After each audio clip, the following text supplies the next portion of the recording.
Okay guys, produk kali ni, benda ni dia tak ada dalam beg kuning tapi aku saja nak kongsi kat korang mana tahu korang ada masa kan. Kalau korang nak tahu, kalau korang ada pergi Mr. DIY kan, mana tahu hari raya ni nak beli barang mainan budak ke, nak beli barang rumah ke.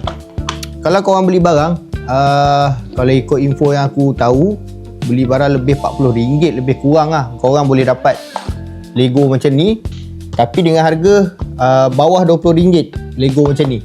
Aku dapat dua macam ni. Ini pun bawah RM20. Dalam dia ni ada 343 pieces nanti ada masa kalau aku buat live ke ataupun aku buat video biasa aku tunjuk macam mana dah siap pasang ni. Dan satu lagi ni ada 143 pieces. Harga dia dua-dua ni tak sampai RM20. So aku dapat dua macam ni. Jadi kalau korang ada masa pergi DIY kan, kalau korang ada masa nak cari Lego yang macam ni, dia bukan brand Lego tapi dia macam Lego lah. Okay, korang boleh pasang-pasang kan. Manalah tahu. Okay, mana tahu nak buat koleksi ke apa. Nak dapatkan ni, korang boleh tengok dekat Mr. DIY.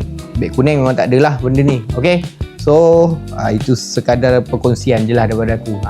Beg kuning memang tak ada. Okay, terima kasih. Assalamualaikum.